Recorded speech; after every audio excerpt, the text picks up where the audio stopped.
Hello friends, आपका स्वागत है हमारे YouTube channel Shri Rama academy पर। सभी कॉम्पिटिटिव एग्जाम जैसे कि एमपी पटवारी, एमपीपीएससी, इन सभी के लिए हमने जो बेसिक कंप्यूटर की सीरीज स्टार्ट की थी उसका ये लेक्चर 5 है। लेक्चर 5 में आज हम देखेंगे कंप्यूटर के इनपुट डिवाइसेस के बारे में। तो चलिए हम सबसे पहले देख लेते हैं कि इनपुट आउटपुट डिवाइसेस क्या होती हैं। इनपुट आउटपुट डिवाइस उपयोगकर्ता तथा कंप्यूटर के बीच संपर्क स्थापित करने का एक माध्यम होती है। तो इनपुट और आउटपुट डिवाइसेस क्या हैं? किसी भी यूजर और कंप्यूटर के बीच में एक कनेक्शन एस्टेब्लिश करने के लिए हम जिन डिवाइसेस का यूज करेंगे या तो वो इनपुट डिवाइसेस होंगी या फिर वो आउटपुट डिवाइसेस होंगी। कंप्यूटर केवल मशीनी भाषा जैसे कि बाइनरी डिजिट होते हैं 0-1, जिसका मतलब क्या होता है ऑफ और ऑन, केवल वह मशीनी भाषा ही समझ सकता है, जबकि कंप्यूटर को दिए जाने वाले निर्देश तथा डाटा जो होता है वो मानवीय भाषा में होता है। तो कंप्यूटर को इनपुट दिए जाने से पहले उसे मशीनी भाषा में बदलना जरूरी है। दूसरी तरफ कंप्यूटर द्वारा प्राप्त परिणाम भी मशीनी भाषा में ही होता है, जिसे उपयोगकर्ता तक पहुंचाने के लिए मानवीय भाषा में बदलना पड़ता है। यह कार्य कौन करता है? इनपुट आउटपुट डिवाइसेस करती हैं। तो इनपुट आउटपुट डिवाइस क्या है? उपयोगकर्ता तथा कंप्यूटर के बीच में संपर्क स्थापित करने का माध्यम कौन होता है? Input output devices. कंप्यूटर केवल मशीनी भाषा समझ सकता है, जबकि हम कंप्यूटर को जो निर्देश देते हैं वो मानवीय भाषा में होते हैं। इसलिए कंप्यूटर को इनपुट दिए जाने से पहले उसे मशीनी भाषा में बदलना जरूरी होता है, और कंप्यूटर से जो हमें परिणाम प्राप्त होते हैं वह भी मशीनी भाषा में ही होते हैं, जिसे उपयोगकर्ता तक पहुंचाने के लिए उन्हें मानवीय भाषा में बदलना पड़ता है। तो मानवीय भाषा को मशीनी भाषा में और मशीनी भाषा को मानवीय भाषा में बदलने का कार्य कौन कर रहा है? इनपुट और आउटपुट डिवाइसेस यह कार्य कर रही हैं। तो चलिए अब हम देखते हैं कि इनपुट डिवाइसेस क्या होती हैं। यह एक विद्युत यांत्रिक युक्ति है, यानी कि इलेक्ट्रोमैकेनिकल डिवाइस है, जो डाटा और अनुदेशों यानी कि निर्देशों को स्वीकार कर उन्हें बाइनरी रूप में परिवर्तित करके कंप्यूटर के प्रयोग के लायक बनाती है। तो इनपुट डिवाइसेस क्या है? एक विद्युत यांत्रिक युक्ति यानी कि इलेक्ट्रोमैकेनिकल डिवाइस है, जो डाटा और निर्देशों को स्वीकार करके कंप्यूटर के प्रयोग के लिए उसे बाइनरी रूप में बदलती है। जिनके द्वारा डाटा व निर्देशों को कंप्यूटर में डाला जाता है वो कौन सी डिवाइसेस है? इनपुट डिवाइसेस हैं। तो डाटा तथा निर्देशों को कंप्यूटर में डालने का कार्य कौन कर रहा है? Input device. कंप्यूटर में इनपुट डाटा टेक्स्ट, आवाज, चित्र, चलचित्र या सॉफ्टवेयर प्रोग्राम के रूप में हो सकता है। तो कंप्यूटर में जो इनपुट डाटा है वह कौन कौन से फॉर्म में हो सकता है? टेक्स्ट में, साउंड, इमेज, वीडियो या फिर किसी सॉफ्टवेयर प्रोग्राम के रूप में हो सकता है।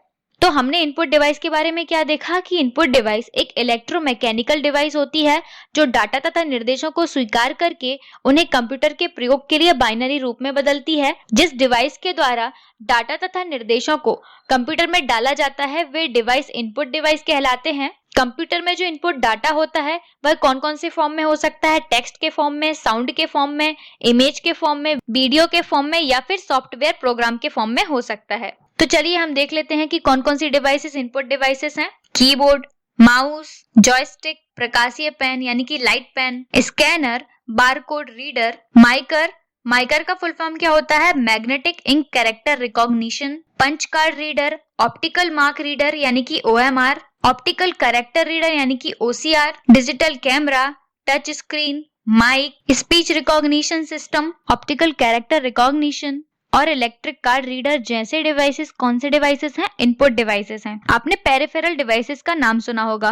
पेरिफेरल डिवाइसेस क्या होती हैं? इनपुट और आउटपुट डिवाइसेस को एक साथ हम बाह्य युक्तियां यानी कि पेरिफेरल डिवाइस कहते हैं, क्योंकि यह मुख्य कंप्यूटर यानी कि CPU को चारों ओर से घेरे रहते हैं। पेरिफेरल डिवाइस कंप्यूटर के हार्डवेयर डिवाइस हैं, जिन्हें तार यानी कि केबल्स या वायरलेस तकनीक द्वारा कंप्यूटर से जोड़ा जाता है। एग्जाम में इनपुट डिवाइसेस के बारे में एक क्वेश्चन आपने अक्सर देखा होगा कि कौन सी डिवाइस इनपुट डिवाइस है और कौन सी डिवाइस इनपुट डिवाइस नहीं है।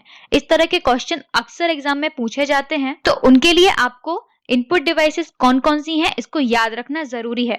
तो आप सारी इनपुट डिवाइसेस तो याद नहीं रख सकते हैं, लेकिन कुछ इनपुट डिवाइसेस के एग्जाम्पल आप जरूर याद रखिएगा, जैसे कि कीबोर्ड, माउस, जॉयस्टिक, प्रकाशीय pen, scanner, barcode reader, MICR, punch card reader, optical mark reader, optical character reader यानी कि OCR, digital camera, touch screen, mic, speech recognition system, optical character recognition और इलेक्ट्रिक कार्ड रीडर। ये सारी कुछ important input devices हैं, इन सबका नाम आप जरूर याद रखिएगा। चलिए शुरू करते हैं हमारी पहली इनपुट डिवाइस कीबोर्ड के बारे में। कंप्यूटर का सबसे मुख्य इनपुट डिवाइस कौन सा होता है? कीबोर्ड। कीबोर्ड के माध्यम से कंप्यूटर को अक्षर और अंकों यानी कि लेटर्स और नंबर्स आदि के रूप में डेटाएं और सूचनाएं प्रदान की जाती हैं। यदि कंप्यूटर को हमें नंबर्स और लेटर्स में डाटा और सूचना प्रदान करना है तो हम उसे कौन सी डिवाइस के माध्यम से करेंगे? कीबोर्ड के माध्यम से।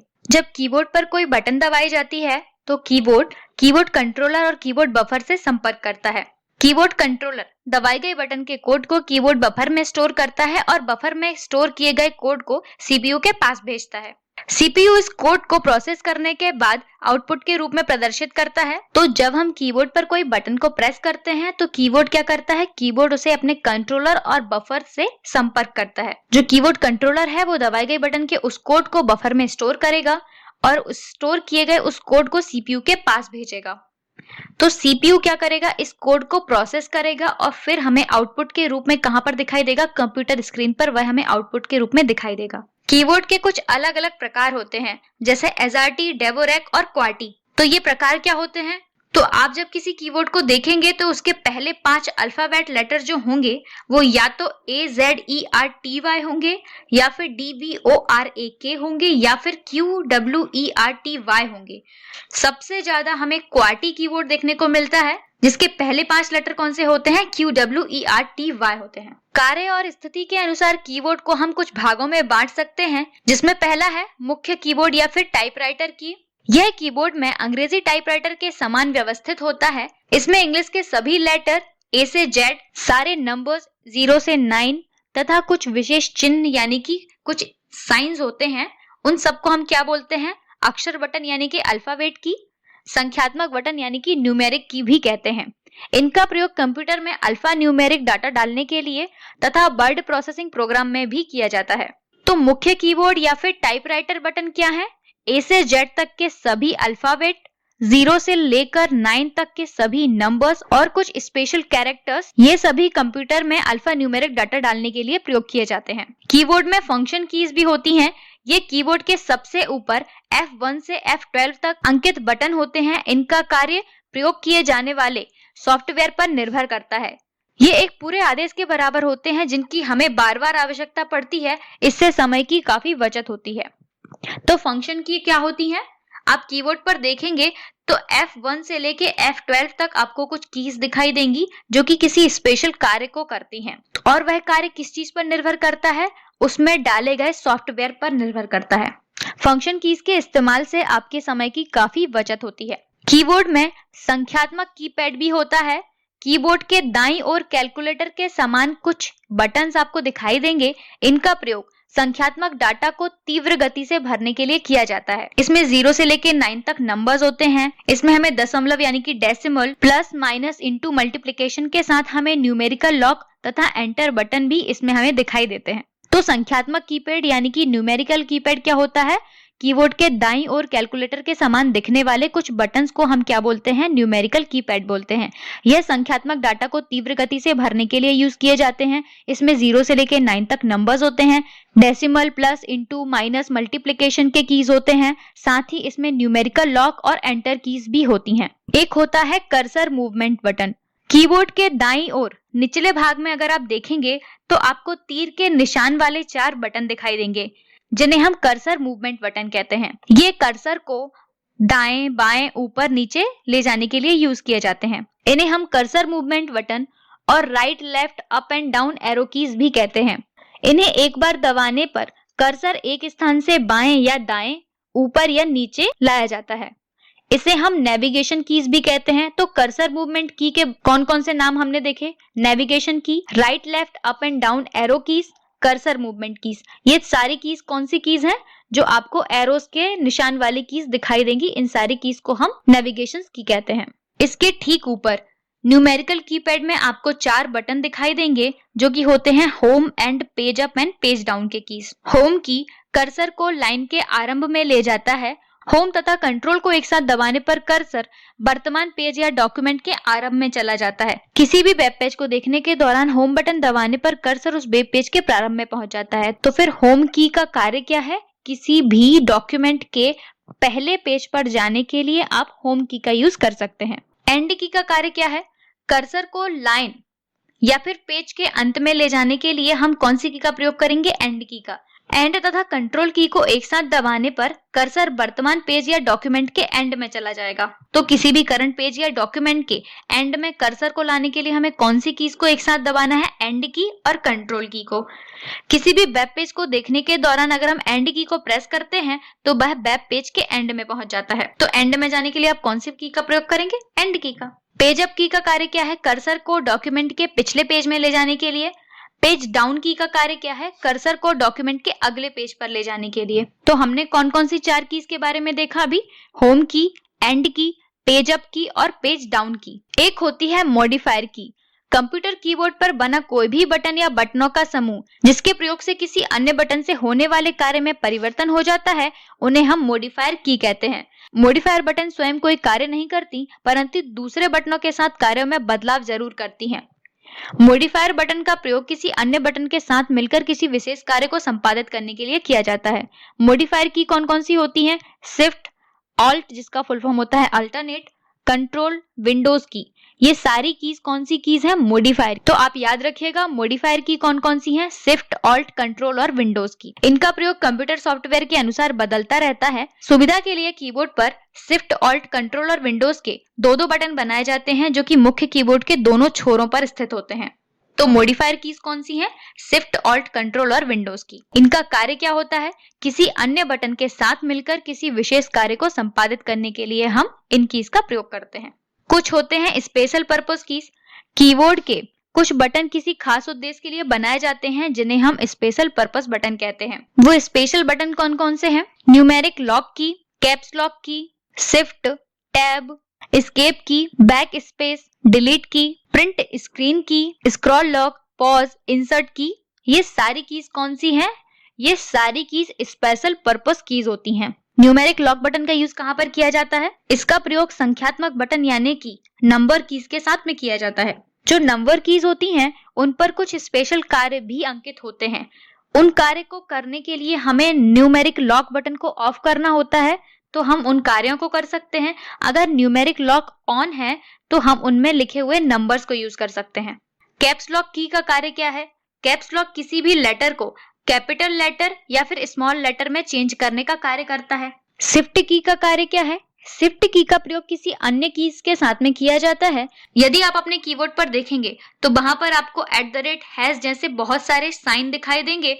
उन सारे साइन को अपने किसी भी डॉक्यूमेंट या पेज पर लाने के लिए आप शिफ्ट की के साथ उस की को प्रेस करेंगे तो वो साइन आपको अपने कंप्यूटर पर दिखाई देगा। किसी बटन पर 2 चिन्ह रहने पर शिफ्ट बटन के साथ उस बटन को दबाने पर उस पर बना हुआ चिन्ह टाइप हो जाता है। यदि आप उस बटन को केवल अकेले दबाएंगे तो उस पर लिखा हुआ चिन्ह नहीं आएगा, बल्कि उस पर जो लेटर बना होगा सिर्फ वही लेटर आपको स्क्रीन पर दिखाई देगा। टैब की का कार्य क्या है? किसी भी टेबल या एक्सेल प्रोग्राम में आपको एक खाने से दूसरे खाने में जाने के लिए आप टैब की का प्रयोग कर सकते हैं। एस्केप की का कार्य क्या है? पिछले कार्य को समाप्त करने या फिर चालू प्रोग्राम से बाहर जाने के लिए हम एस्केप की का यूज करते हैं। बैक एस्केप की का कार्य क्या है?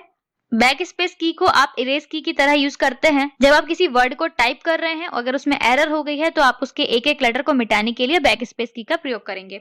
डिलीट बटन का कार्य क्या है? किसी भी सिलेक्ट किए गए सेंटेंस या डाटा को डिलीट करने के लिए हम डिलीट बटन का प्रयोग करेंगे। प्रिंट की का कार्य क्या है? स्क्रीन पर जो भी दिख रहा है उसे प्रिंट करने के लिए प्रिंट की का प्रयोग करेंगे। स्क्रॉल लॉक की का प्रयोग करके आप किसी कंप्यूटर पर आ रही सूचना को पॉज करने के लिए यानी कि उसी जगह पर रोकने के लिए स्क्रॉल लॉक की का यूज कर सकते हैं। पॉज की का कार्य स्क्रॉल लॉक की तरह ही होता है। इंसर्ट की का प्रयोग क्या है? पहले से स्टोर किए गए डाटा पर ओवरराइट करने के लिए हम कौन सी की का प्रयोग करेंगे? इंसर्ट की का। कीबोर्ड में एक होती है स्पेस की यानी कि स्पेस बार। यह कीबोर्ड में सबसे निचली पंक्ति में स्थित सबसे लंबा बटन होती है। सामान्यतः इसका प्रयोग हम टाइप करते समय अक्षरों यानी कि लेटर्स या नंबर्स के बीच में खाली स्थान यानी कि स्पेस डालने के लिए करते हैं। कर्सर को एक स्थान से दाईं ओर खिसकाने के लिए भी हम स्पेस की का प्रयोग करते हैं। तो स्पेस की क्या है? कीबोर्ड में स्थित सबसे लंबा बटन कौन सी की है? स्पेस की। इसका प्रयोग हम किस लिए करते हैं? लेटर्स या नंबर्स के बीच में स्पेस डालने के लिए या फिर कर्सर को दाईं ओर खिसकाने के लिए हम स्पेस की का प्रयोग करते हैं। चलिए अब हम देखते हैं माउस के बारे में। यह सर्वाधिक प्रयोग में आने वाला एक इनपुट डिवाइस है जिसे हम पॉइंटिंग डिवाइस भी कहते हैं। तो माउस एक इनपुट डिवाइस के साथ साथ एक पॉइंटिंग डिवाइस भी है। माउस का आविष्कार डॉक्टर डगलस एंजल वॉट ने 1964 में किया था। तो माउस का आविष्कार कब हुआ है? 1964 में। माउस का जनक कौन है? Douglas angel what. माउस की सहायता से हम कंप्यूटर स्क्रीन पर कर्सर या किसी ऑब्जेक्ट को एक स्थान से दूसरे स्थान तक ले जा सकते हैं। माउस का प्रयोग किसी कमांड, डायलॉग बॉक्स या फिर आइकन को सिलेक्ट करने या उससे संबंधित किसी कार्य को संपादित करने के लिए भी किया जाता है। तो माउस का प्रयोग हम कहां पर करते हैं? किसी कमांड को, डायलॉग बॉक्स को या फिर आइकन को सिलेक्ट करने के लिए या फिर उससे संबंधित कार्य को करने के लिए करते हैं। माउस को कंप्यूटर मदरबोर्ड पर बनी PS2 पोर्ट या फिर USB universal serial bus port से जोड़ा जाता है। तो माउस क्या है? सबसे ज्यादा प्रयोग में आने वाली इनपुट डिवाइस है, जिसे हम पॉइंटिंग डिवाइस भी कहते हैं। इसका आविष्कार डगलस एंजल वॉट ने 1964 में किया था। माउस की सहायता से हम किसी स्क्रीन पर कर्सर या किसी ऑब्जेक्ट को एक स्थान से दूसरे स्थान तक ले जा सकते हैं। माउस का प्रयोग हम कहां पर करते हैं? कमांड, डायलॉग बॉक्स या फिर आइकन को सिलेक्ट करने के लिए या फिर उससे संबंधित कार्य को करने के लिए करते हैं। माउस को हम कहां पर जोड़ते हैं? कंप्यूटर पर बने मदरबोर्ड पर PS2 पोर्ट या फिर USB से जोड़ते हैं। माउस पे 2 या 3 बटन होते हैं, जिन्हें हम राइट, लेफ्ट या सेंटर बटन के नाम से जानते हैं। माउस के लेफ्ट बटन से आप क्लिक करते हैं, डबल क्लिक करते हैं, पॉइंट या ड्रैग करने का काम हम माउस के लेफ्ट बटन से करते हैं। माउस के राइट बटन से हम क्या करते हैं? कुछ विशेष कार्य, जैसे कि डायलॉग बॉक्स या फिर मेन्यू बॉक्स को खोलने के लिए हम कौन सी बटन का प्रयोग करते हैं? माउस की राइट बटन का प्रयोग करते हैं। माउस का सेंटर बटन जो होता है उसे हम स्क्रॉल बटन भी कहते हैं। इसका प्रयोग डॉक्यूमेंट या वेब पेज पर ऊपर नीचे करने के लिए किया जाता है। आधुनिक माउस में बीच वाले बटन को हटाकर उसे एक व्हील के रूप में बदल दिया गया है, जिसे घुमाकर हम डॉक्यूमेंट या वेब पेज पर ऊपर नीचे स्क्रॉल कर सकते हैं। तो माउस में मुख्यतः कितने बटन होते हैं? 2 या फिर 3। बेसिकली आपको 3 बटन देखने को मिलेंगे, राइट, लेफ्ट या फिर सेंटर बटन। सेंटर बटन जो है उसे आप स्क्रॉल बटन के नाम से भी जानते हैं। लेफ्ट बटन का प्रयोग आप क्लिक करने के लिए, डबल क्लिक करने के लिए, पॉइंट या ड्रैग करने के लिए कर सकते हैं। राइट बटन का प्रयोग आप डायलॉग बॉक्स या फिर मेन्यू बॉक्स को ओपन करने के लिए करते हैं। सेंट्रल बटन यानी कि स्क्रॉल बटन का प्रयोग आप किसी डॉक्यूमेंट या वेब पेज को ऊपर नीचे स्क्रॉल करने के लिए करते हैं। एक होती है जॉयस्टिक। जॉयस्टिक एक पॉइंटिंग डिवाइस है जो कि ट्रैक बॉल की ही तरह कार्य करती है। बॉल के साथ एक छड़ी लगा दी जाती है ताकि बॉल को आसानी से घुमाया जा सके। छड़ी के ऊपर एक क्लिक बटन होता है जिसके द्वारा किसी आइकन या टेक्स्ट आदि को सिलेक्ट किया जाता है। इसका प्रयोग video game, training simulator, robot नियंत्रण आदि में किया जाता है। जॉयस्टिक किसी वीडियो गेम को खेलना आसान और मजेदार बनाता है। तो जॉयस्टिक क्या है? एक पॉइंटिंग डिवाइस है जो कि किसी ट्रैक बॉल की ही तरह कार्य करती है। इसके बॉल के साथ एक छड़ी लगा दी जाती है ताकि बॉल को आसानी से घुमाया जा सके। इसकी छड़ी के ऊपर एक क्लिक बटन होता है जिसके द्वारा आप किसी आइकन या टेक्स्ट आदि का चयन करते हैं। इसका प्रयोग आप वीडियो गेम, सिमुलेटर परीक्षण यानी कि ट्रेनिंग सिमुलेटर में करते हैं और रोबोट कंट्रोल आदि में भी आप इसका प्रयोग करते हैं। वीडियो गेम खेलते समय जॉयस्टिक का यूज उस गेम को आसान और मजेदार बनाता है। एक होता है प्रकाशीय पेन यानी कि लाइट पेन। यह पेन के आकार का एक पॉइंटिंग डिवाइस है जिसका प्रयोग इनपुट डिवाइस की ही तरह किया जाता है। इसका प्रयोग कंप्यूटर स्क्रीन पर लिखने, चित्र बनाने या फिर बारकोड को पढ़ने में किया जाता है। एक लाइट पेन में फोटो सेल का प्रयोग किया जाता है। तो याद रखिएगा, प्रकाशीय पेन यानी कि लाइट पेन पेन के आकार का एक पॉइंटिंग डिवाइस होता है जो कि एक इनपुट डिवाइस की ही तरह कार्य करता है। यह कंप्यूटर स्क्रीन पर लिखने, चित्र बनाने, बारकोड आदि को पढ़ने में प्रयोग किया जाता है। प्रकाशीय पेन में फोटो सेल का यूज किया जाता है। नेक्स्ट है स्कैनर। यह एक इनपुट डिवाइस है जिसका प्रयोग कर टेक्स्ट, तस्वीर, रेखा चित्र को डिजिटल चित्र में परिवर्तित करके मेमोरी में सुरक्षित रखा जाता है। तो स्कैनर क्या है? स्कैनर भी एक इनपुट डिवाइस है। स्कैनर का प्रयोग करके आप किसी टेक्स्ट को, तस्वीर को या फिर रेखा चित्र को डिजिटल चित्र के रूप में बदलकर उसे आप मेमोरी में स्टोर करके रख सकते हैं। यह कागज पर बने डॉक्यूमेंट पर प्रकाश पुंज यानी कि लाइट बीम डालता है तथा परिवर्तित प्रकाश की तीव्रता के आधार पर डॉक्यूमेंट को डिजिटल डाटा में बदलता है। तो यह कैसे कार्य करता है? किसी कागज पर बना जो डॉक्यूमेंट है उस पर लाइट बीम को डालेगा और उस लाइट बीम की मदद से परिवर्तित प्रकाश की तीव्रता के आधार पर वह उस डॉक्यूमेंट को डिजिटल डाटा में बदल देगा। स्कैन किए गए डॉक्यूमेंट को बिटमैप इमेज के रूप में कंप्यूटर की मेमोरी में स्टोर किया जाता है। तो आप इसे कंप्यूटर की मेमोरी में कौन से फॉर्म में स्टोर करते हैं? बिटमैप इमेज के फॉर्म में। इसका प्रयोग कागजी दस्तावेजों को इलेक्ट्रॉनिक रूप से लंबे समय तक संरक्षित करने में किया जा सकता है। तो स्कैनर क्या है? एक इनपुट डिवाइस है जो कि आपके टेक्स्ट, तस्वीर या रेखा चित्र को डिजिटल फॉर्म में बदलकर उसे मेमोरी में सुरक्षित रखती है। यह मेमोरी में बिटमैप इमेज के रूप में स्टोर किया जाता है। इसका प्रयोग आप कागजी दस्तावेजों को इलेक्ट्रॉनिक रूप से लंबे समय तक सुरक्षित रखने के लिए कर सकते हैं। एक होता है BCR, जिसका फुल फॉर्म है bar code reader. Bar code reader विभिन्न चौड़ाई की ऊर्ध्वाधर यानी कि वर्टिकल काली पट्टियां होती हैं, जिनकी चौड़ाई और दो पट्टियों के बीच की दूरी के हिसाब से उनमें सूचनाएं निहित होती हैं। इन सूचनाओं को बारकोड रीडर की सहायता से कंप्यूटर में डालकर उत्पाद, वस्तु के प्रकार आदि का पता लगाया जा सकता है। तो बारकोड रीडर का कार्य क्या है? किसी उत्पाद, वस्तु के प्रकार और उसके प्राइस आदि का पता करने के लिए आप बारकोड रीडर का यूज करते हैं। बारकोड रीडर क्या होता है? बारकोड रीडर विभिन्न चौड़ाई की वर्टिकल काली पट्टियां यानी कि काली लाइंस होती हैं, जिनकी चौड़ाई और दोनों लाइंस के बीच की दूरी के हिसाब से उनमें हम सूचनाएं निहित करते हैं। बारकोड का आविष्कार 1940 में जोसेफ वुडलैंड तथा बर्नार्ड सिल्वर ने मिलकर किया था। तो बारकोड का आविष्कार किसने किया है? जोसेफ वुडलैंड और बर्नार्ड सिल्वर ने 1940 में किया। एक होता है माइकर। माइकर का फुल फॉर्म क्या है? Magnetic ink character recognition. MICR का प्रयोग बैंक द्वारा चेक, ड्राफ्ट आदि में किया जा रहा है। इससे कम समय में बड़ी मात्रा में चेक या ड्राफ्ट का भुगतान करने और नकल को रोकने में मदद मिलती है। माइकर कोड में 0 से लेकर 9 तक की संख्याओं तथा 4 चिन्हों, कुल 14 कैरेक्टरों का यूज किया जाता है। माइकर का उपयोग आप कहां पर देखेंगे? बैंकों में। बैंकों में इसका प्रयोग चेक या ड्राफ्ट आदि में किया जा रहा है। हमारी अगली इनपुट डिवाइस है ऑप्टिकल मार्क रीडर यानी कि OMR। Optical mark reader OMR एक इनपुट डिवाइस है जो विशेष संकेतों को पढ़कर उसे कंप्यूटर के द्वारा उपयोग के योग्य बनाती है। आजकल वस्तुनिष्ठ उत्तर पुस्तिकाओं यानी कि मल्टीपल चॉइस क्वेश्चन को जांचने के लिए ऑप्टिकल मार्क रीडर यानी कि OMR का यूज किया जा रहा है। हमारी अगली इनपुट डिवाइस है बैव या फिर डिजिटल कैमरा। यह एक सामान्य डिजिटल कैमरे की तरह ही होता है, जिससे कंप्यूटर से जोड़कर इनपुट डिवाइस की तरह प्रयोग किया जाता है। इसमें उपस्थित फोटो डायोड प्रकाशीय सूचना को विद्युत तरंगों में बदलकर कंप्यूटर को देते हैं। इसे हम वेबकैम कहते हैं। वेबकैम का प्रयोग video conferencing, video chatting, web broadcast आदि में किया जाता है। तो वेबकैम का प्रयोग कहां पर किया जाता है? वीडियो कॉन्फ्रेंसिंग में, वीडियो चैटिंग में, वेब ब्रॉडकास्ट आदि में किया जाता है। हमारी नेक्स्ट इनपुट डिवाइस है माइक। माइक या माइक्रोफोन एक ऑडियो इनपुट डिवाइस है जिसके द्वारा किसी आवाज को कंप्यूटर में इनपुट के रूप में डाला जाता है। तो किसी साउंड को अगर हम कंप्यूटर में इनपुट के रूप में डालेंगे तो उसके लिए हम कौन सी डिवाइस का यूज करेंगे? Mic device. माइक ध्वनि तरंगों को एनालॉग विद्युत तरंगों में बदलता है। तो माइक क्या कर रहा है? ऑडियो सिग्नल को एनालॉग सिग्नल में बदल रहा है, जिसे साउंड कार्ड द्वारा वह डिजिटल संकेतों में बदलता है। माइक का प्रयोग मल्टीमीडिया सॉफ्टवेयर में आवाज रिकॉर्ड करने, ऑडियो फाइल तैयार करने तथा इंटरनेट पर बातचीत करने के लिए किया जाता है। माइक का प्रयोग कहां पर किया जाता है? मल्टीमीडिया सॉफ्टवेयर में, आवाज रिकॉर्ड करने में, ऑडियो फाइल तैयार करने में और इंटरनेट पर बातचीत करने के लिए इसका प्रयोग किया जाता है। हमारी नेक्स्ट इनपुट डिवाइस है टच स्क्रीन। यह एक इनपुट डिवाइस है। इसमें कंप्यूटर स्क्रीन पर उपलब्ध विकल्पों में से किसी को छूकर निर्देश दिए जा सकते हैं। टच स्क्रीन का उपयोग बैंकों में, ATM में तथा सार्वजनिक सूचना केंद्रों में भी किया जा रहा है। ATM का फुल फॉर्म क्या होता है? Automatic teller machine. तो याद रखिएगा, माइक और टच स्क्रीन भी इनपुट डिवाइसेस हैं।